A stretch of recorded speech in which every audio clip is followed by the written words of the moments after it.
गावामध्ये येण्याचा योग आला। विनंती आहे की सर्व गरीब जागा आहे, मागे बसणाऱ्या सर्व प्रतिष्ठित नागरिकांनी थोडं समोर यायचं आहे। इकडे ओट्यावर बसलेले काही आणि तिकडे बसलेले काही, कारण तुम्ही अंधारात बसला आणि अंधारावर तुमच्यासाठी आलोय प्रबोधनासाठी, आणि मला तुम्ही दिसत नाही तर मी बोलणार काय। विनंती आहे की ओट्यावर बसलेले सर्व नागरिक आहेत आणि तिकडे बंधू बसले माझे मोठे भाऊ आहेत, सगळ्यांना विनंती आहे की तुम्ही आज थोडं उजेडात यायचं। शिवाजी महाराजांनी स्वराज्य निर्माण केले, ते स्वराज्य आपण अंधारात राहून निर्माण केलेलं नाही, आपण खऱ्या अर्थाने उजेडात यावं। आणि हा जयंतीचा कार्यक्रम आहे आणि ती जयंती कुणाची आहे तर छत्रपती शिवाजी महाराजांची जयंती आहे, म्हणून तुम्ही उजेडात बसणं ही सगळ्यात काळाची गरज आहे। खरं तर शिवाजी महाराजांची जयंती जगात साजरी केली जाते। जगाच्या पाठीवर फक्त एकमेव राजा शिवाजी महाराज होते की त्यांची जयंती संपूर्ण जगामध्ये, भारतातच नव्हे, महाराष्ट्रातच नव्हे, फक्त तुमच्या गावातच नव्हे तर या जगाच्या पाठीवर असणाऱ्या अनेक देशांमध्ये शिवाजी महाराजांची जयंती मोठ्या उत्साहामध्ये साजरी केली जाते। म्हणून तुम्हा सर्व नागरिकांना शिवाजी महाराजांच्या 396व्या जयंती उत्सवाच्या मनपूर्वक शुभेच्छा देते। खरं तर शिवाजी महाराजांची जयंती साजरी कुणी करावी, का करावी, कशासाठी करावी या अनेक प्रश्नांच्या उत्तराच्या तळाशी जाताना आणि या प्रश्नांचं उत्तर मिळावं म्हणून तळमळीनं अभ्यास करत असताना, शिवाजी महाराजांच्या चरित्रावर अहोरात्र प्रबोधन करत असताना मला अनेक प्रश्न माझ्या पुढे पडतात आणि त्या प्रश्नाचं उत्तर मला गावात, खेड्यागावात गेल्यानंतर प्रत्येकाच्या या तळमळीतून मिळतं। आणि ते उत्तर म्हणजे ज्या गावामध्ये खरं तर प्रबोधनाचं काहीच वातावरण नसताना किंवा लोकांना प्रबोधन काय असतं, शिवाजी महाराज काय आहे याची खऱ्या अर्थाने जाणीव नसताना त्या गावामध्ये तुमच्या या तरुणांच्या माध्यमातून हा सुंदर कार्यक्रम प्रबोधनाच्या गावामध्ये घेतला जातो, तेव्हा वाटतं की शिवाजी महाराज हे तुमच्या आमच्या हृदयामध्ये अजूनही जिवंत आहे। म्हणूनच माझ्या व्याख्यानाला सुरुवात करत असताना प्रथमतः मी महामानवांना विनम्र अभिवादन करते, ज्यांनी जगाच्या पाठीवर जन्म झाल्यानंतर क्रांती आणि शांतीचा संदेश दिला, ते तथागत सिद्धार्थ गौतम बुद्ध, ज्यांनी आपल्या कालखंडामध्ये अखंड मानवता आणि स्त्री पुरुष समानता अशी शिकवण दिली, ती श्री चक्रधर स्वामी, त्यानंतर आपल्या तुकाराम गाथेच्या माध्यमातून, आपल्या प्रखट विद्रोही लिखाणाच्या माध्यमातून, अभंगाच्या माध्यमातून अज्ञान अंधश्रद्धा याच्यावरती घणाघाती घाव घालणारे संत श्रेष्ठ तुकोबाराय, ज्ञानेश्वर माऊली, आमचा विठ्ठल प्रचंड इतर देवाचे न पाहू तोंड, असं म्हणत पंढरीच्या पांडुरंगापलीकडे इतर कोणत्याही देवाला न मानणारे एकनिष्ठ भक्त असणारे संत नामदेव महाराज, त्याच्याही पुढे जाऊन सर्व साधू संत असतील यांना मी विनम्र अभिवादन करते। एका सरदाराच्या पोटी जन्म झाल्यानंतर खऱ्या अर्थाने स्वराज्य निर्माण करण्यासाठी आपल्या हाडाचं काळ रक्ताचं पाणी करून अहोरात्र या देशाच्या कल्याणासाठी कार्य करणारे छत्रपती शिवाजी महाराज आपल्या उभ्या आयुष्यामध्ये एक नाही तर 2 छत्रपतींना घडवणारे आऊसाहेब जिजाऊ, घडवणारे छत्रपती संभाजीराजे भोसले, आणि या छत्रपतींच्या भोसले घराण्याला मी प्रथमतः मानाचा मुजरा करते।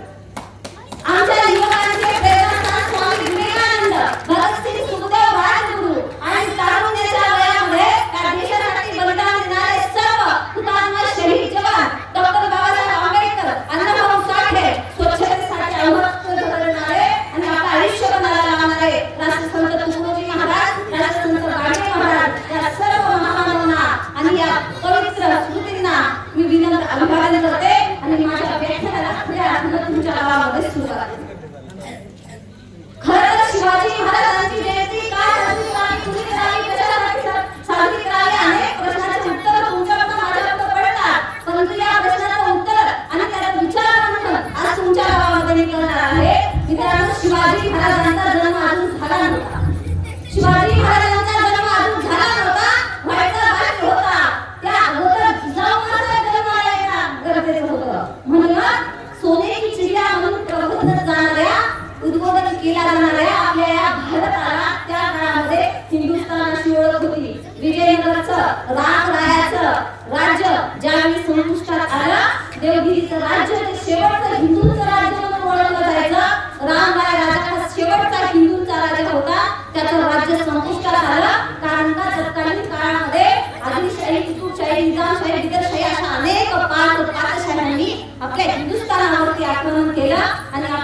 हिंदूंचं राज्य उद्ध्वस्त केलं, नेस्तनाबूत केलं, संपलं.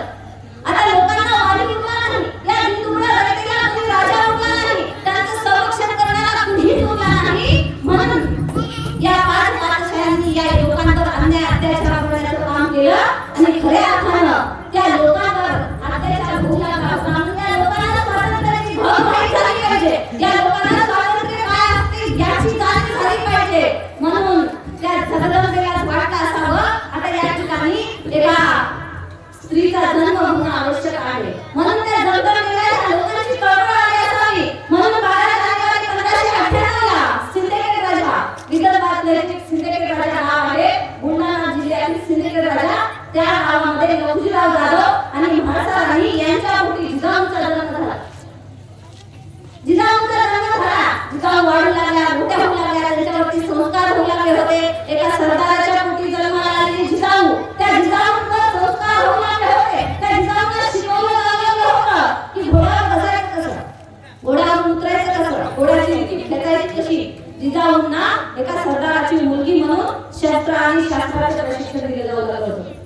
जिजाऊ शिकू लागल्या, वाढू लागल्या, मोठ्या होऊ लागल्या होत्या. वय वर्ष 5, 6, 7 वर्षाच्या जिजाऊंना शस्त्र आणि शास्त्राबरोबर अनेक भाषांचं ज्ञान अवगत झालं आहे. जिजाऊंना मराठी, हिंदी, उर्दू, पारसी, संस्कृत अशा अनेक भाषा लिहिता वाचता येणार. जिजाऊ मोठ्या झाल्या, वाढू लागल्या, त्यांच्यावरती संस्कार झाले. आता जिजाऊंचा विवाह करायचा विचार त्यांच्या वडिलांच्या डोक्यात आला आणि म्हणून विदर्भातल्या जिजाऊंचा विवाह मराठवाड्यातील वेरूळ या ठिकाणी भोसले घराण्यामध्ये जिजाऊंचा विवाह झाला. जिजाऊ विवाह करून आपल्या सासरी आल्या आणि जिजाऊंना पाहिलं आपला हा भारत देश आहे, आपला हा हिंदुस्थान आहे आणि हिंदुस्थानाच्या लोकांवरती या परकीय सत्तांनी आक्रमण केलं, त्यांच्यावर अन्याय करण्याचं काम केलं. या लोकांवर अत्याचार होतो. यातील मूळ रहिवासी असणारे शेतकरी नागरिक आहे, ती रयत आहे, त्या लोकांवरती अन्याय करण्याचं काम या सत्तेने केलं. आता ही सत्ता बदलली पाहिजे, परिवर्तन झालं पाहिजे.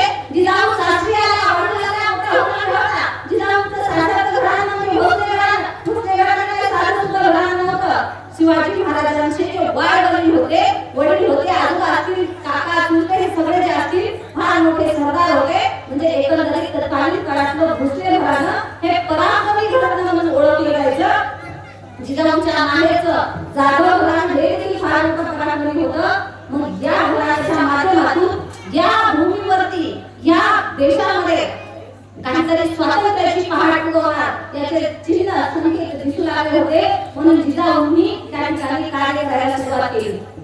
जिजाऊ ज्यावेळी शहाजी राजांसोबत राहत होत्या, काही दिवस कर्नाटकात गेल्या, काही दिवस बेंगलोरला गेल्या आणि काही दिवस महाराष्ट्रामध्ये मराठवाड्यामध्ये शहाजी राजांसोबत राहिल्या. शहाजी राजे कधी आदिलशाहीची, निजामशाहीची, मोगलशाहीची चाचणी करायचे.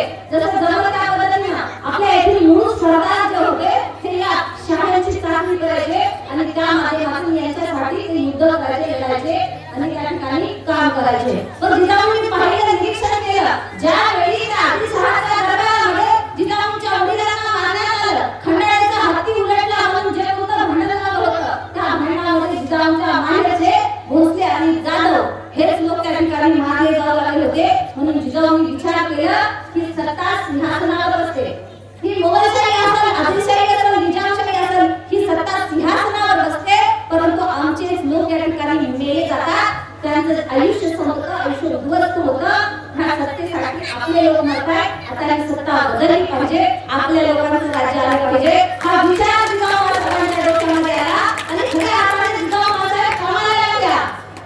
शहाजीराजे भोसले आणि जिजाऊ साहेबांना पहिला पुत्र झाला म्हणजे भोसले संभाजीराजे झाले आणि संभाजीराजे वाढू लागले, मोठे होऊ लागले होते. जिजाऊ साहेब शहाजीराजांनी ठरवलं आणि त्यावेळी शहाजीराजे भोसले आदिलशाहीची चाकरी करायचे. म्हणून आपला मोठा मुलगा संभाजी, भोसले संभाजी यांना घेऊन कर्नाटकामध्ये गेले.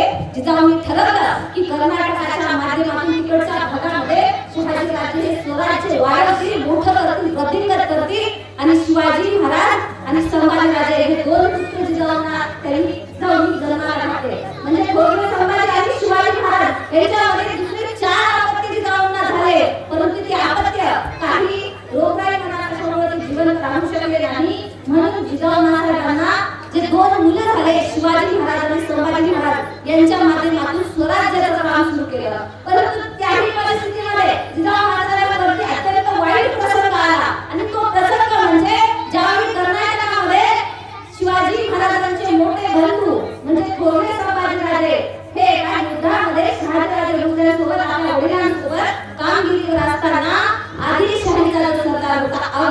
खान नावाचा, त्यानं तोफीच्या गोळ्याला दाबून शिवाजी महाराजांच्या मोठ्या बंधूंना ठार केलं. अपघाती त्यांचं निधन झालं. जिजाऊ महाराजांना प्रचंड दुःख झालं. जिजाऊ महाराजांच्या हृदयात गाठून आलं आणि त्यांनी विचार केला, आता याही परिस्थितीमध्ये, एवढी अन्यायाची परिस्थिती असताना मी माझ्या पोटच्या लेकराच्या माध्यमातून या देशाचं कल्याण करण्यासाठी काम करत आहे.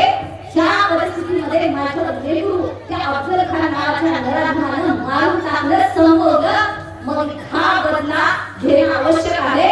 या लोकांचं कल्याण करणं आवश्यक आहे. हा विचार जिजाऊंनी निर्णय ठाम केला आणि पुन्हा कामाला लागला. जिजाऊ महाराज रडत बसले नाही. शिवाजी महाराजांच्या माध्यमातून काम करायचं ठरवलं. आता शिवाजी महाराजांचा जन्म केव्हा झाला? शिवाजी महाराज जन्माला आले, वाढले, मोठे झाले, पण कुठल्या परिस्थितीमध्ये जन्म झाला हा प्रसंग तुम्ही आम्ही लक्षात घेणं मला महत्त्वाचं वाटते. जिजाऊ महाराज आणि शहाजीराजे भोसले शिवराज जन्माला यायचे बाकी होते. शिवनेरीच्या किल्ल्यावरती शिवाजी महाराजांचा जन्म व्हायचा होता. आता तो किल्ला होता शिवनेरीचा. तो शिवनेरीचा किल्ला म्हणजे पराक्रमाचा, धैर्याचा, शौर्याचा आरंभ बिंदू होता. आणि त्या शिवनेरीच्या किल्ल्यावरती जिजाऊ महाराज राहायच्या. जिजाऊ महाराजांना 2 महिने, 3 महिने, 4 महिने, अगदी 6 महिन्याचा भीत जिजाऊच्या उदरामध्ये, पोटामध्ये वाढू लागलं होतं. अजून शिवबा जन्माला आले होते मित्रांनो. जिजाऊ महाराज 6 महिन्याच्या गरोदर होत्या आणि त्या शिवनेरीच्या किल्ल्यावरती राहत होत्या. शहाजीराजे भोसले आल्यानंतर त्या स्वारीवरून परत आले आणि खंडगार वारा सुटला होता. संध्याकाळचा सूर्यास्त झाला. जिजाऊ महाराज महालामध्ये झोपल्या होत्या, पहुडल्या होत्या आणि स्वराज्याच्या विचारासाठी काहीतरी विचार त्यांच्या डोक्यामध्ये आला होता. मनन चिंतन करू लागले होते. ते करत असताना शहाजीराजे भोसले महालामध्ये आले. राणीसाहेब उठून बसल्या आणि शहाजीराजांनी पाहिलं जिजाऊ महाराजांचं शरीर भरलेलं गच्च आणि भारदस्त वाटते आहे. चेहऱ्यावरची अंगकांती उजळलेली आहे आणि शिवाजी महाराजांचा जन्म होणार होता. म्हणून शहाजीराजे भोसले जिजाऊ महाराजांना म्हणाल्या की राणीसाहेब तुमची ही अवघडलेली परिस्थिती आहे. आता या अवघडलेल्या परिस्थितीमध्ये आपले दुश्मन खूप आहेत, आपले शत्रू खूप आहेत आणि मी एक पराक्रमी सरदार म्हटल्यानंतर माझे तर शत्रू अनेक आहेत. मग या किल्ल्यावरून त्या किल्ल्यावर, त्या किल्ल्यावरून या किल्ल्यावर जाणं तुम्हाला अवघड झालं आहे. घोड्यावरून बसणं तुम्हाला अवघड झालेलं आहे. मग या परिस्थितीमध्ये आम्हाला तुमची काळजी वाटते राणीसाहेब. कारण जिजाऊ महाराज 6 महिन्याच्या होते. जिजाऊ महाराजांनी हे सगळं शहाजीराजांचं ऐकलं आणि जिजाऊ म्हणाल्या की राजा तुम्ही आमच्या काळजीमध्ये दुर्घटून पडू नका. राजा तुम्ही आमची किल्ल्यावरही काळजी करू नका. राजा ज्यावेळी आम्ही या शिवनेरीच्या किल्ल्यावर राहतो, हा शिवनेरीचा किल्ला आम्हाला पराक्रमाचा आरंभ बिंदू वाटतो. हा शिवनेरीचा किल्ला आम्हाला काहीतरी नवीन चेतना देऊन जातो. हा शिवनेरीचा किल्ला आम्हाला काहीतरी सकारात्मक देऊन जातो. ज्यावेळी आम्ही या शिवनेरीच्या किल्ल्याच्या अंगणामध्ये समोर जातो आणि सकाळचा सूर्योदय होतो, तेव्हा उगवणारा सूर्याचा तांबडा भडक तेजोबोध आम्हाला सांगतो की हे माते एक ना एक दिवस मी तुझ्या अंगणामध्ये खेळायला बघायला येणार आहे. असा तो सूर्याचा तांबडा भडक तेजोबोध आम्हाला सांगतो.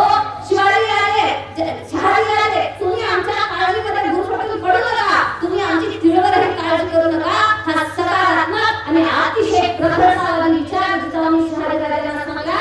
6 महिने, 7 महिने, 8 महिने, 9 महिने पूर्ण झाले. आता शिवाजी महाराजांचा जन्म व्हायचा होता. शहाजीराजांना आपली शहाचं पत्र आलं आणि शहाजीराजे स्वारीवरती निघून गेले.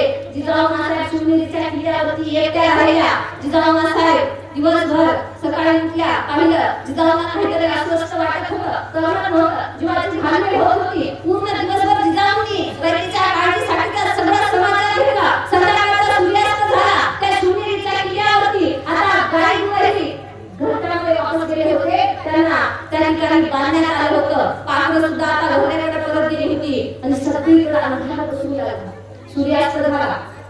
शांतता सगळीकडे पसरली. शिवनेरीच्या किल्ल्यावरती तो जिजाऊचा महाल होता. तो महाल होता अवसायाचा, तो महाल होता शौर्याचा, तो महाल होता पराक्रमाचा. आणि त्या जिजाऊच्या महालावरती दासदासी धावत आहेत, पळत आहेत. त्या ठिकाणी पहाडकरी जे आहेत ते धावत आहेत, पळत आहेत. काहीतरी कानामध्ये कुजबुज करत आहेत. हातामध्ये मशाल घेतलेले मशालधारी लोक पळत आहेत आणि त्या ठिकाणी काहीतरी लगबग चालू आहे. जिजाऊच्या महालाभोवताल दासदासी आलेले आहेत. जिजाऊच्या महालाभोवताल कुणीतरी वैद्यबाई आली आहे, कुणीतरी आऊ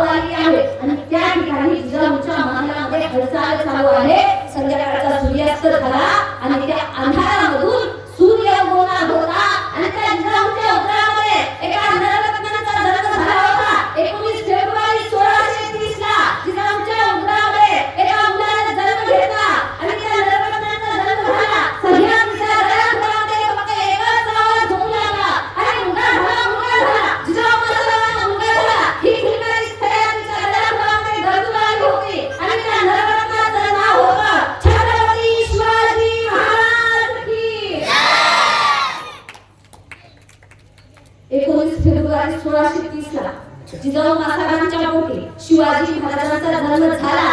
जिजाऊंना वाटलं आता आपण जिंकलो, कारण जिजाऊंनी आपली जी कुलस्वामिनी आहे मा तुळजाभवानीच्या पुढे नवस बोलला होता.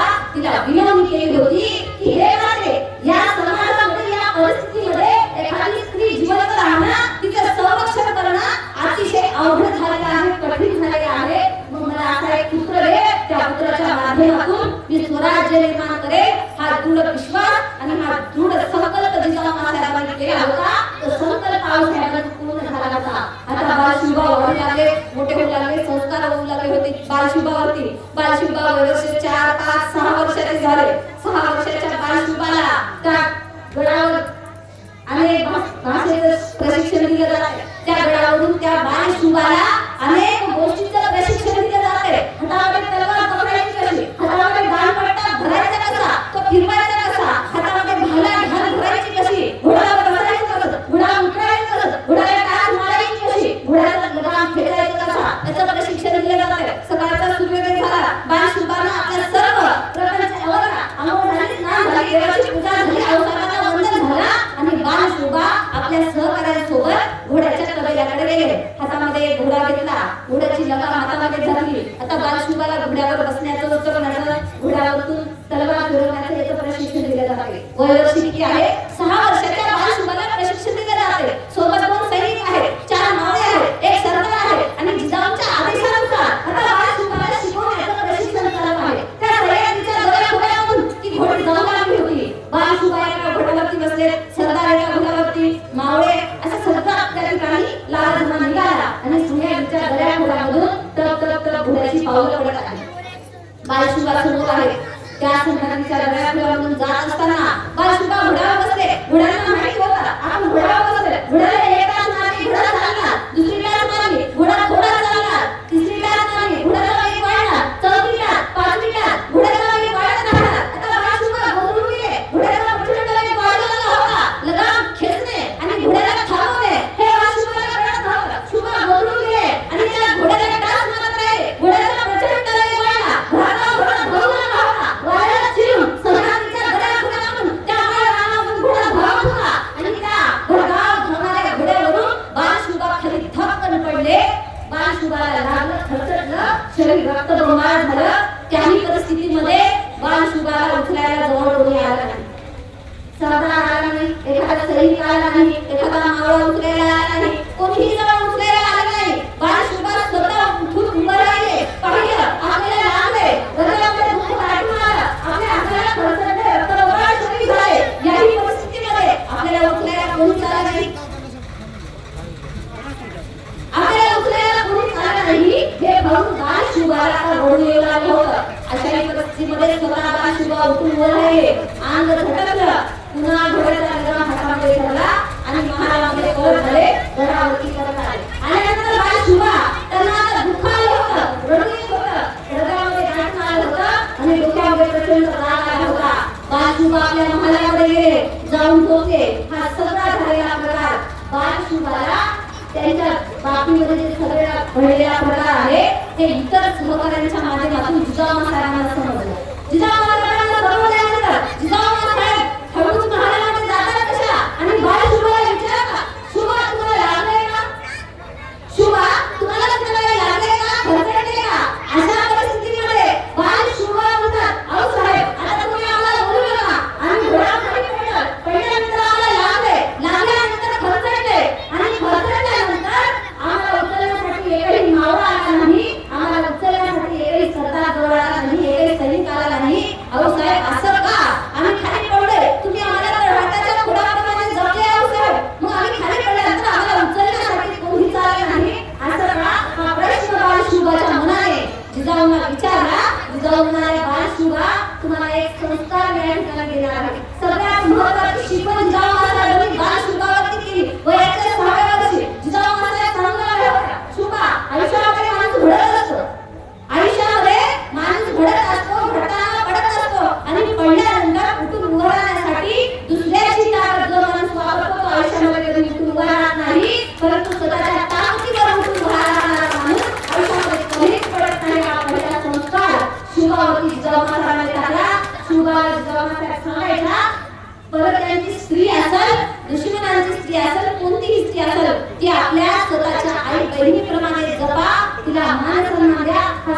जिजाऊंनी शुभावती टाकला. म्हणून त्या आयुष्यामध्ये जिजाऊ महाराजांनी कधीच कुठल्या स्त्रीकडे बघण्यात आढळत नाही. शिवाजी महाराज कालखंडामध्ये वाढले मोठे झाले. तो कालखंड आपल्या दरबारामध्ये बायांना नाचवण्याचा होता.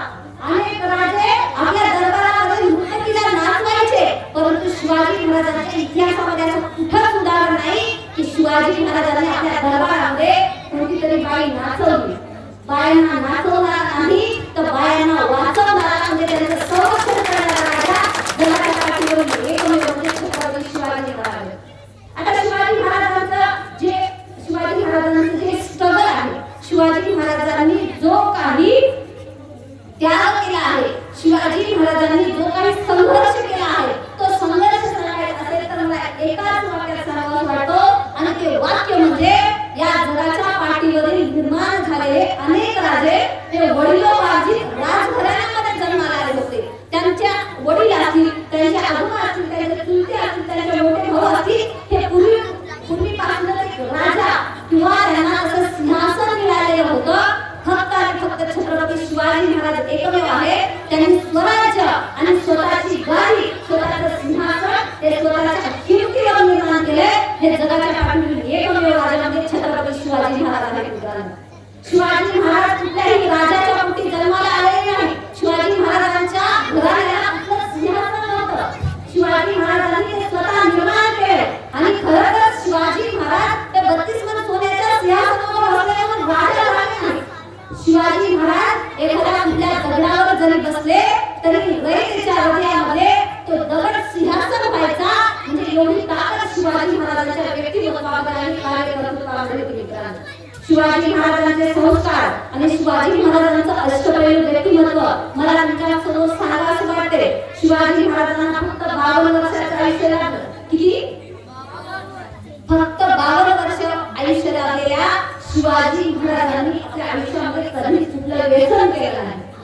शिवाजी महाराजांना कुठल्याच गोष्टीचं व्यसन नव्हतं. म्हणून आज त्यांची जयंती आपण साजरी करत असताना शिवाजी महाराजांचा आपल्या तोंडातून जयघोष करत असताना त्यांना आपल्या डोक्यावरती घेऊन नाचत असताना खऱ्या अर्थाने शिवाजी महाराजांचा इतिहास तुम्ही आम्ही डोक्यात घेणं अतिशय गरजेचं आहे. शिवाजी महाराजांना कुठल्या गोष्टीचं व्यसन नव्हतं. शिवाजी महाराज स्त्रियांचं संरक्षण करायचे, स्त्रियांचा सन्मान करायचे. इतिहासामध्ये अनेक उदाहरणं आहेत. हिरकणीचा जो सन्मान केलेला आहे तो सन्मान म्हणजे शिवाजी महाराजांनी स्त्रियांना दिलेला, अखंड स्त्रियांना दिलेला सन्मान आहे. त्याही पलीकडे जाऊन व्यसनाधीनतेपासून असणारे दूर, शिक्षणाला अतिशय जास्त महत्त्व देणारे शिवाजी महाराज. आजच्या काळामध्ये शिक्षण ही काळाची गरज झाली आहे. जो व्यक्ती शिकला तो जीवनामध्ये यशस्वी झाला. म्हणून इथे बसलेल्या सर्व बालकांना, तरुणींना आणि सर्व तरुण बांधवांना मी विनंती करते की आज आपल्याला कुठलं युद्ध खेळायचं आहे तर ते युद्ध आम्हाला शिक्षणाचं खेळायचं आहे. मावशी, आज आपल्याला कुठं ढाल तलवार घेऊन लढायला जायची गरज आहे का? नाही. ढाल तलवार घेऊन आपल्याला लढायला जायची गरज नाही किंवा कोणासोबत युद्ध खेळायला जायची गरज नाही. आपलं युद्ध आज कुठलं असेल तर शिक्षण क्षेत्रात आहे. आपल्या मुलीला शिकू द्या, आपल्या मुलांना शिकू द्या, आपल्या लेकरांना चांगलं आणि दर्जेदार शिक्षण द्या. त्याही पलीकडे जाऊन शिवाजी महाराजांचा अष्टपैलू व्यक्तिमत्व कुठलं आहे? शिवाजी महाराजांनी शिक्षणाला महत्त्व दिलं. कसं दिलं? आम्हाला अनेक लोक सांगतात, भाऊ अनेक लोक आम्हाला सांगतात शिवाजी महाराज फक्त घोड्यावर बसायचे, याला मारायचे, त्याला कापायचे. बरोबर आहे का मावशी? शिवाजी महाराजांनी मुसलमानांना मारलं. बरोबर आहे का? तुम्हाला माहिती आहे का शिवाजी महाराजांनी मुसलमानांना मारलं? असं का मला सांगितलं जातं? शिवाजी महाराजांनी शाहिस्ते खानाची बोटं कापली, अफजल खानाचा बोटं काढला. बस, अजून पुढं याच्या पलीकडे आम्हाला शिवाजी महाराज कुणी सांगितलेच नाही आणि आपण ते वाचले नाही. आम्ही वाचलो असतो खऱ्या अर्थाने शिवाजी आम्हाला कळले असते. शिवाजी महाराजांनी शिक्षणाला महत्त्व दिलं. शिवाजी महाराजांना स्वतः अनेक भाषा येत होत्या. शिवाजी महाराजांना इंग्रजी भाषा बोलता वाचता लिहिता यायची, चांगल्या प्रकारे समजायची.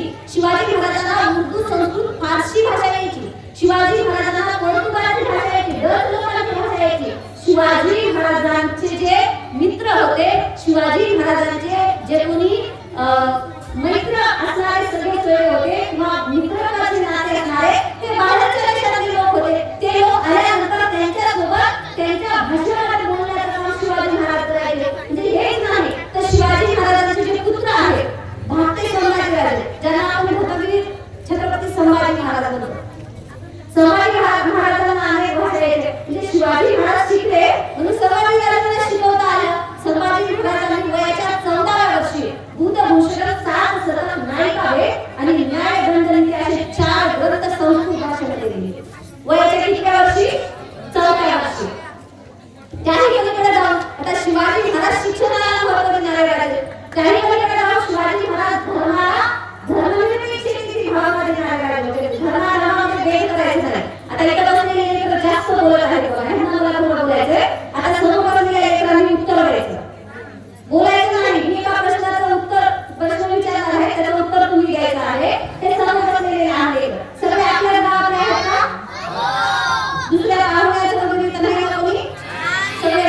तेली माई तांबोळी दूध महार या सगळ्या राज्याचे लोक शिवाजी महाराजांसोबत होते. या सगळ्या लोकांना घेऊन त्यांची वैभव निर्माण करून स्वराज्यासाठी काही त्यांना आणलं.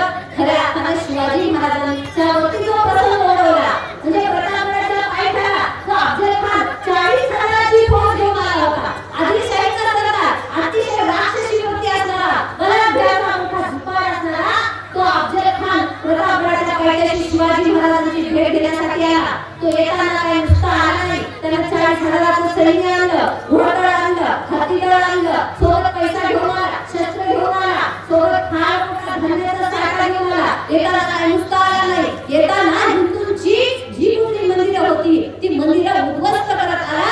तुळजाभवानीचं मंदिर त्यानं फोडलं, त्या ठिकाणी नेस्तनाबूत केलं. पंढरीच्या पांडुरंगाला देखील त्याला त्या ठिकाणी फोडण्याचं काम केलं. म्हणजे हिंदूंची धर्मस्थळं जी आहे ती उद्ध्वस्त करत शिवाजींची भेट घेण्यासाठी प्रतापगडाच्या पायथ्याशी आला. शिवाजी महाराज फक्त तलवार घेऊन कापणारे राजे नव्हते. त्यांच्या मनगटातच शौर्य नव्हतं तर प्रचंड बुद्धी असणारा राजा म्हणजे शिवाजी महाराज. आता शिवाजी महाराजांना समजलं 40,000ची फौज घेऊन आलेला अफजल खान हा फक्त आणि फक्त मैत्रीचं नातं घेऊन आपल्याला आला नाही. खऱ्या अर्थानं त्याचा डाव शिवाजी महाराजांनी ओळखला. प्रतापगडाच्या पायथ्याशी सैन्याला उभा होता. त्या सैन्यामध्ये फक्त अफजल खान आणि शिवाजी महाराज सोबत कुठली तलवार द्यायची नाही, सोबत कुठलं शस्त्र द्यायचं नाही, सोबत एखादा वाळा द्यायचा नाही, सैनिक द्यायचा नाही. त्याला असा नियम घातला होता. आणि अफजल खानाला वाटलं शिवाजी दिसायला उंचीला कमी आहे, मी एवढा भरडक भिपार आहे, आता या शिवाजीला आम्ही संपवतो, या शिवाजीला संपवतो आणि आदिलशाहीचं नाव मोठं करतो. मराठ्यांचं राज्य संपुष्टात येणार की काय. इसवी सन 1659 ला ती भेट ठरली. काळ वेळ ठरला. प्रतापगडाच्या पायथ्याशी सैन्यामध्ये अफजल खान बसला होता. बसल्यानंतर शिवाजी महाराज आले. शिवाजी महाराजांनी आलिंगन दिलं आणि त्यावेळी हात केल्यानंतर अफजल खान चालून आल्यानंतर आपल्या मिठीमध्ये घेतलं आणि त्याला पाठी मारून शिवरायांच्या पाठीमध्ये कट्यारीचा गोळा केला. शिवाजी महाराजांनी ओळखलं दगाफटका होणार. त्यावेळी शिवाजी महाराज हे शांत होते, सुरक्षित होते आणि त्यावेळी शिवाजी महाराजांनी आपल्या उभारखाली किंवा आपल्या जे मोठा शेला होता त्या शेल्याखाली लपवलेल्या वाघाचं काढलं. बिचवाल्याच्या पोटामध्ये खुपसला.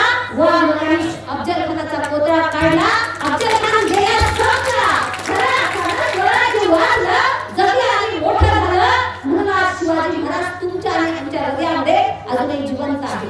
हेच नाही मित्रांनो, काही पलीकडे जाऊन 1659 ला अफजल खानाला मारलं, आदिलशाही दोन्ही झाली. काही पलीकडे जाऊन आदिलशाहीचा दुसरा जो सरदार होता सिद्दी जोहर पन्हाळगडावरती अडकून आला. त्याने 40,000 नाही, 50,000 नाही, 1 लाख नाही, 1.5 लाख सैन्य घेऊन आला. पन्हाळगडावरती शिवाजी महाराज होते. पन्हाळगडावरती शिवाजी महाराज असताना सिद्दी जोहर नावाच्या अतिशय मुत्सद्दी असणाऱ्या आदिलशाहीच्या सरदारांना वेढा टाकला. अतिशय पावसाळ्याचे दिवस होते. प्रचंड सगळीकडे वादळ वारा आणि पाऊस होऊ लागला होता. त्या परिस्थितीमध्ये शिवाजी महाराज कित्येक महिने पन्हाळगडावरती अडकून पडले. शिवाजी महाराजांना आता तिथून सुटका करून येणं अवघड होतं.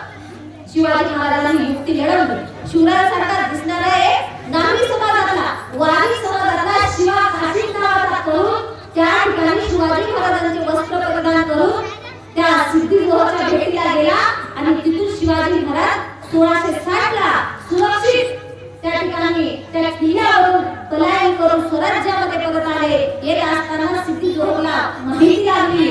सिद्धी जोहर सगळ्या गोष्टीची सुनी लागली. त्याला पाठलाग केला आणि पावनखिंड आपण म्हणतो. पूर्वीची घोडखिंड आणि आता त्याला पावनखिंड म्हणून नाव आहे. त्या पावनखिंडीमध्ये बाजी करून देशपांडे नावाचे सरदार आहे. आपलं प्राण अर्पण केलं. शिवाजी महाराज किल्ल्यावरती गेले. तोफेचा बाण झाला आणि त्या ठिकाणी बाजी करून आपलं प्राण अर्पण केलं. म्हणजे स्वराज्यासाठी त्याला प्राण अर्पण केलं. अशा अनेक प्रसंगावर शिवाजी महाराज तिथून स्वराज्यामध्ये सुरक्षित गेले. याही पलीकडे जाऊन ज्यावेळी शिवाजी महाराज दिल्लीला गेले, औरंगजेबाने त्यांना कैद केलं. संभाजीराजे शिवाजी महाराजांना कैद केलं. मिठाईच्या पेटाळातून शिवाजी महाराज सुरक्षित सुटून स्वराज्यामध्ये आले आणि त्यावेळी औरंगजेबाने शिवाजी महाराजांना फाशी देण्याचा बेत केला होता. म्हणजे फाशी द्यायची आणि मराठ्यांचं साम्राज्य वाढू द्यायचं नाही.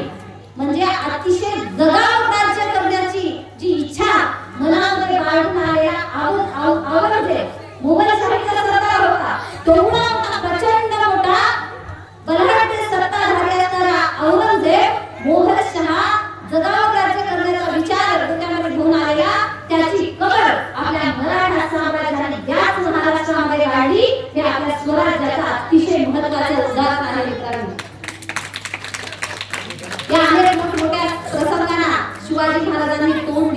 शिवाजी महाराजांचा जीव अनेक मोठमोठ्या प्रसंगांमधून वाढला. शिवाजी महाराजांचं अष्टपैलू व्यक्तिमत्व बहरू लागलं होतं, विकसित होऊ लागलं होतं आणि आपल्या कार्याच्या माध्यमातून या रयतेचं कल्याण करण्यासाठी दिवसेंदिवस काम करू लागलं होतं. आता जिजाऊ महाराजांचं वय होत आलं होतं. जिजाऊ महाराज कधी आपली इहलोकीची यात्रा संपवतील असं वाटू लागलं होतं. त्याही परिस्थितीमध्ये शिवाजी महाराजांचा राज्याभिषेक व्हायचा होता. लोकांना वाटू लागलं होतं आपल्यासाठी काम करणारा, आपल्या पोटाला पोटभर भाकरी देणारा, आपल्या अंगाला अंगावर वस्त्र देणारा, आपल्या आया बहिणीचं संरक्षण करणारा, आपल्या मुलाबाळांना शिक्षण देणारा, शेतकऱ्यांच्या हितासाठी कार्य करणारा अशा राजाचा राज्याभिषेक होणं काळाची गरज आहे. हा विचार रयतेच्या डोक्यामध्ये आला. हा विचार शिवरायांच्या अष्टप्रधान मंडळाच्या डोक्यामध्ये आला. हा विचार जिजाऊ महाराजांच्या डोक्यामध्ये आला आणि त्याही परिस्थितीमध्ये शिवाजी महाराजांचा राज्याभिषेक करणं ही रयतेची इच्छा होती. म्हणून शिवराय या गोष्टीसाठी तयार झाले. 6 जून 1674 वेळ दिनांक काळ सगळं काही ठरलं. परिस्थिती त्या ठिकाणी निर्माण करण्यात आली. आता 6 जून 1674 ला शिवाजी महाराजांचा राज्याभिषेक करायचा असं ठरवण्यात आलं. 6 जून 1674 ला किल्ला मोठा असेल, स्वराज्याची राजधानी रायगडावरती शिवाजी महाराजांचा राज्याभिषेक करायचा आणि त्या किल्ल्यावरती सगळीकडे तोरण लावण्यात आली. सगळीकडे रांगोळी लावल्या, सगळीकडे आनंदाचं वातावरण होतं. सगळ्यांच्या घरामध्ये गोड शिजवलेलं अन्न होतं. आनंदाचं उत्साहाचं वातावरण त्या ठिकाणी होऊ लागलं होतं. गडाच्या भोवताली असणारे सगळ्या गावातले लोक लगबगीने गडावरती येऊ लागले होते. शिवाजी महाराजांनी आपल्या परकीय जे कोण पाहुणे होते त्यांना पत्र पाठवले. इंग्रज आले, डच आले, पोर्तुगीज आले, फ्रेंच आले. सगळ्या लोकांचं आगमन पालखीमधून पालखी गडावरती जाऊ लागली होती. शिवाजी महाराजांच्या सासरवाडीचे लोक आले, शिवरायांच्या आजूचे सिंदखेड राजा येथील लोक आले, संभाजी राजांच्या सासरवाडीचे लोक आले. या सगळ्यांच्या माध्यमातून सगळ्यांच्या नेत्रदीपक सोहळ्यामध्ये उपस्थितीच्या माध्यमातून शिवाजी महाराजांचा राज्याभिषेक करायचा ठरवलं. 6 जून 1674 त्या गडावरती शिवरायांनी अनेक समुद्राच्या पाण्याला स्नान घालायला झालं. शिवाजी महाराजांना अनेक नद्यांच्या पाण्याला पंचामृताला स्नान घालायला झालं. सकाळचा सूर्योदय झाला होता. त्या ब्रह्ममुहूर्तावर शिवरायांचं स्नान झालं. पूजा विधी आटोपली. जगदंबेला नमन केलं. कुलदेवतेला नतमस्तक होऊन शिवाजी महाराजांनी अंगावरती उंची वस्त्र परिधान केले. अंगावरती मोठमोठे दागिने परिधान केले. पायामध्ये त्यांनी जोडे घातले, तोरे घातले. त्याही परिस्थितीमध्ये शिवाजी महाराजांच्या हातामध्ये भवानी तलवार देण्यात आली आणि त्या ठरलेल्या मुहूर्तावरती त्या महाराजांकडे 32 मन सोन्याचं सिंहासन डोळ्यामध्ये मावत होतं, दिसत होतं, रंगात चमकत होतं आणि त्या सिंहासनावर आता आपला राजा बसणार. यथोचित त्यांच्यावरती ब्राह्मण आणि गाढ नावाच्या ब्राह्मणांनी इतर सहकार्यांनी मंत्र म्हटले आणि त्यांचा त्या ठिकाणी राज्याभिषेक व्हायचं ठरलं आणि त्यावेळी शिवाजी महाराजांना महाराजांमध्ये जाणार, दरबारामध्ये जाणार आणि त्यांचा राज्याभिषेक होणार. त्या वेळेनुसार शिवाजी महाराज त्या दरबाराकडे जाऊ लागले. दरबाराच्या कमानीमध्ये असणारा जो पहारेकरी होता, त्या पहारेकऱ्याला आरोळी ठोकली. आज रे करम, आज रे करम. सगळीकडे शांतता पसरली. महारामध्ये सगळ्यांच्या नजरा महाराजांकडे आल्या होत्या.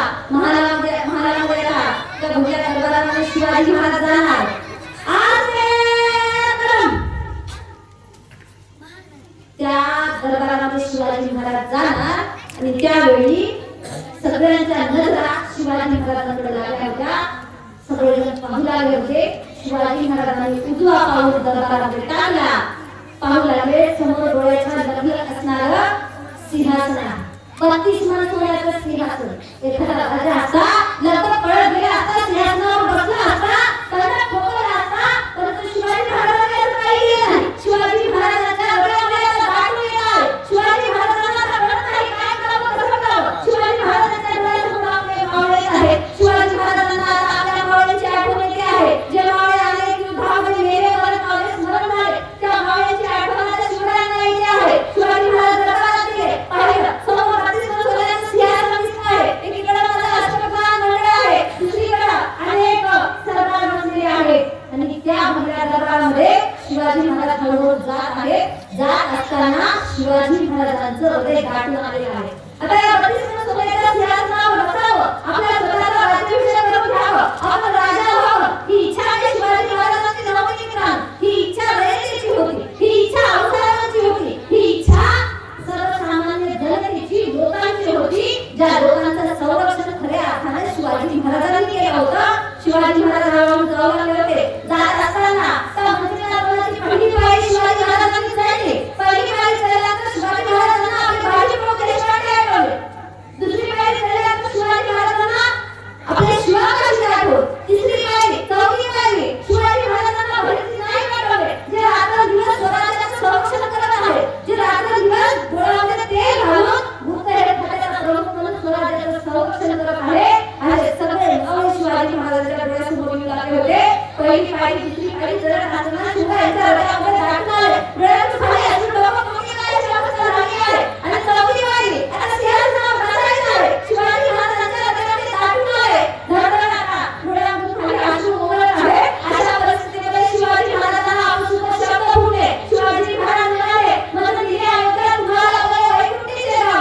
शिवाजी महाराजांच्या दोन आपण छात्र निघाले मला दिली अयोध्या तुम्हाला वळे वैकुंठीचे गाव तुम्ही लपला कुठे मला नेऊन देववनाचे घाव या रे माझ्या मावळ्यांनो या अशी आता हाक शिवाजी महाराजांनी आपल्या मावळ्यांना घातली शिवाजी महाराज या समारोह बसले आणि बोला छत्रपती शिवाजी महाराज की अशी आवाज गुंगी त्या दरबारामध्ये भूतोन भविष्यती असा सोहळा झाला शिवाजी महाराज छत्रपती झाले म्हणून तेव्हापासून शिवरायांच्या भोसले घराण्याच्या नावावर छत्रपती असं नाव लावलं जातं खऱ्या अर्थानं हा इतिहास शिवरायांनी याच मातीमध्ये घडवला याच मातीमध्ये तो संस्कार शिवरायांनी बिंबवला आणि तो नीतीचा न्यायाचा समानतेचा धर्मनिरपेक्षतेचा स्त्रियांच्या संरक्षणाचा शिक्षणाला महत्त्व देण्याचा या निसर्गाचं संरक्षण करण्याचा संस्कार शिवाजी महाराजांनी आपल्या व्यक्तिमत्वातून आपल्या संस्कारातून आणि आपल्या स्वराज्यातून तुम्हाला आम्हाला भान केला तो संस्कार आपण जपला पाहिजे पुढे गेला पाहिजे खऱ्या अर्थानं हा संस्कार शिवरायांच्या व्यक्तिमत्वातून घेतला पाहिजे हीच खरी शिवरायांची जयंती असेल मला असं तुम्हाला सांगावंसं वाटेल तुमच्या गावामध्ये हे जे तरुण आहेत त्या तरुणांची खूप धडपड होती खूप तळमळ होती तुमच्या इथल्या दोन वाडा गावामध्ये माझा कार्यक्रम झाला आणि हे जे तरुण आहेत हे सगळे तरुण भेटायला मला आले होते आणि म्हणाले की ताई आमचं गाव आहे आमच्या गावामध्ये कार्यक्रम घ्यायचा आहे आणि तुमचा वेळ आला पाहिजे मी म्हणलं आता एवढे भाव तळमळीनं सांगत आहे तर आपल्याला जायला काय हरकत आहे आणि आपण काय फुकट जात नाही माणसं घेऊन जात आहे म्हणजे शिवाजी महाराजांचं काम काय आहे हे जर तुम्हाला उदाहरण सांगायचं असेल शिवाजी महाराज जिवंत होते तेव्हा त्यांनी प्रत्येकाला पोटाला भाकरी दिली प्रत्येकाला काय दिलं हाताला काम दिलं शिवाजी महाराज आज जाऊन म्हणून 400 वर्ष झाली आमच्यासारख्या वक्त्याला त्यांनी काम दिलं भाषण करायचं नांदर गोळा करायचं बरोबर आहे का याच्यापेक्षा वेगळं काय उदाहरण आहे का अजून एक उदाहरण सांगायचं मोदी साहेब असतील एखादा मोठा नेता असेल आपल्या नांदेडमध्ये आला किंवा कुठं आला आणि त्यांनी त्यांची भाषा इतर कोणती असेल आपल्या मराठी भाषेमध्ये बोला छत्रपती शिवाजी महाराज म्हणते आपले लोक जय म्हणणार आणि त्याला निवडून देणार म्हणजे शिवाजी महाराजांच्या नावात किती ताकद आहे बघा या देशाची सत्ता शिवरायांच्या नावावरती जिंकून येते या देशाची सत्ता प्रस्थापित होते एवढी ताकद शिवाजी महाराजांच्या नावात आहे शिवाजी महाराजांच्या कार्यकर्तृत्वात आहे म्हणजे शिवाजी महाराज हे फक्त व्यक्ती होते शिवाजी महाराज हे फक्त नाव नाही शिवाजी महाराज हा एक राजा नाही शिवाजी महाराज हा एक माणूस नाही तर शिवाजी महाराज ही एक शक्ती आहे शिवाजी महाराज हा एक मंत्र आहे शिवाजी महाराज म्हणजे सर्वोच्च परिमाण आहे मला काय व्हायचंय तर मला माझ्या क्षेत्रातला शिवाजी व्हायचंय एक उदाहरण सांगते जरा तुम्हाला पटते का बघा एक 12वी पास झालेला मुलगा होता असं गावात होता खेडेगावातला 12वी पास झालेला मुलगा होता आणि तो 12वी पास झाल्यानंतर आपल्या आजोबांकडे गेला आणि आजोबांना म्हणाला की आजोबा मी आता 12वी पास झालो आहे मी खूप मार्क घेतलेले आहेत 90% वरून मार्क घेतलेले आहे आणि मला सांगा आता मी कुठल्या शाखेला ऍडमिशन घेऊ किंवा मी आता काय करू या त्या क्षेत्रामध्ये स्पर्धा कमी आहे असं एखादं क्षेत्र सांगा मी जर करता एमबीबीएस ला गेलो तर तिथे खूप मोठी स्पर्धा आहे मी जर पोलीस भरती करायला गेलो तर तिथे खूप मोठी स्पर्धा आहे मी एमपीएससी करायला गेलो तर तिथे सुद्धा लोक मावळले पोरं मावळले मी जर करता एसटीआर करायला गेलो तर तिथे पोरं मावळले मी वकील करायला गेलो तर तिथे पोरं मावळले असं एखादं क्षेत्र सांगा तुमचा अनुभव खूप आहे आजोबा मला असं एखादं क्षेत्र सांगा त्या क्षेत्रामध्ये स्पर्धा नाही मी लवकर जिंकू शकेल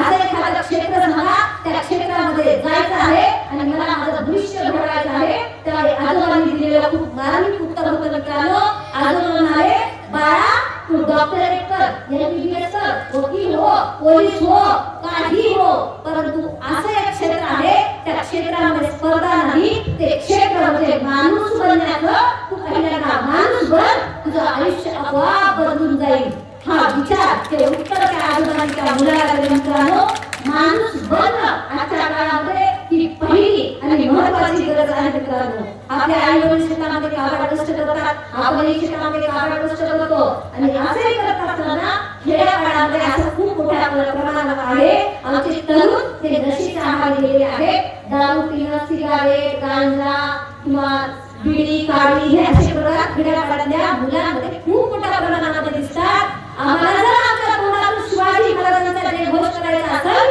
पहिल्यांदा आम्ही व्यसनापासून दूर राहिलं पाहिजे, तरच आम्ही शिवाजी महाराज खऱ्या अर्थाने डोक्यात घेतले आणि त्यांचे मावळे म्हणून आम्ही काम करतो। त्याचा स्वाभिमान जगाला आणि गावाला तुम्हाला वाटे हा विचार हा बदल तुमच्यामध्ये करता येईल का?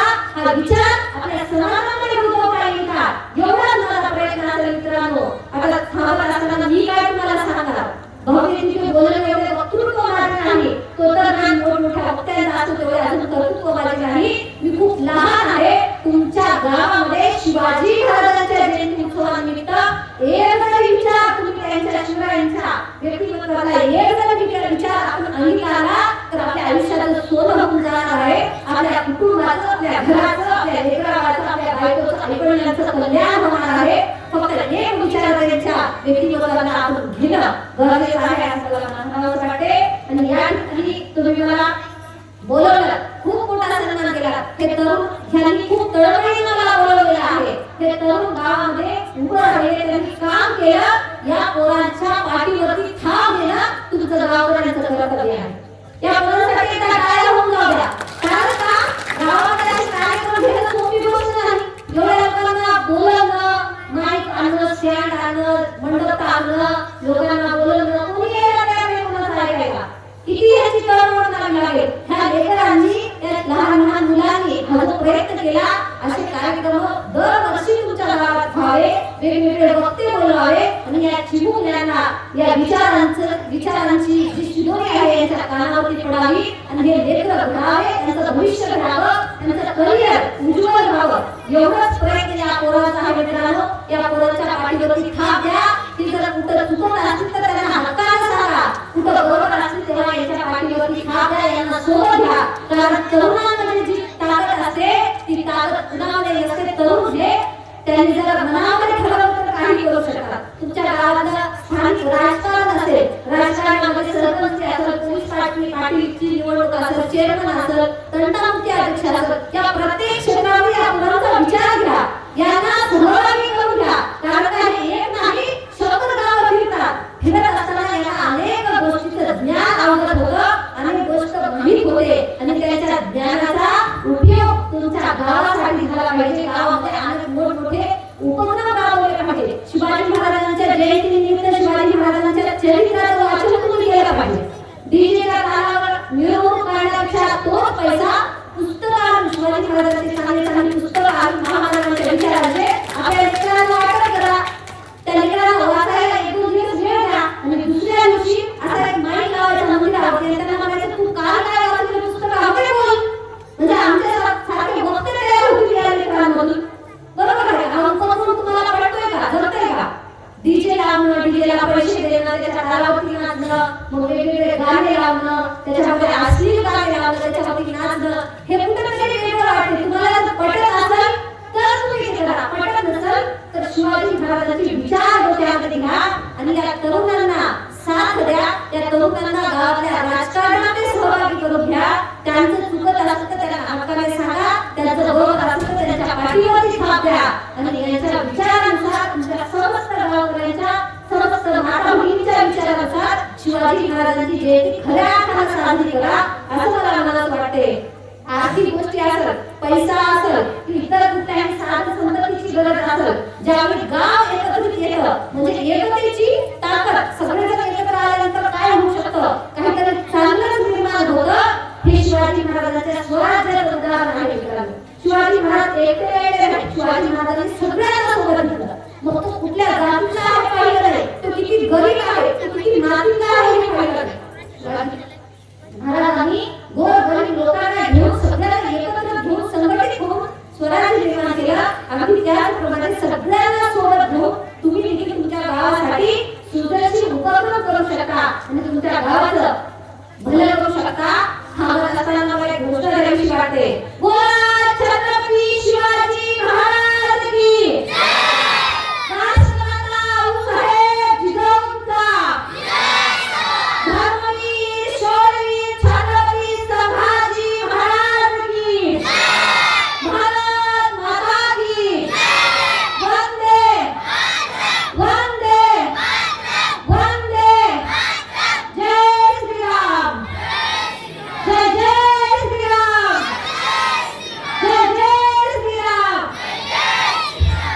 तुम्ही सगळे बघा फक्त एवढं निघाला तुमचा आवाज निघाला का जेवण वगैरे केले का गप्प आहे का हे मला एकदा आपलं हळून जाईल भागा भागीचे काम करू नका तुमचा सहभाग अतिशय महत्त्वाचा आहे गावाचा विकास व्हायचा असेल तर महिलांनी पुढे येणं गरजेचं आहे शिवाजी महाराज वाढायचे होते स्वराज्य घडवायचं होतं म्हणून जिजाऊ माता पुढे झाल्या तुम्ही आजच्या काळातले जिजाऊ आहे तुम्हाला पुढे होणं गरजेचं आहे तुम्ही आता शांत बसा राष्ट्रमाता जिजाऊ महाराजांचा कोणीच म्हणायला सगळ्या आपल्या काकू आजी काय करायला छत्रपती शिवाजी महाराजांचा आता तुम्ही थांबा पुरुष मंडळी बोला भारत माता की छत्रपती शिवाजी महाराज की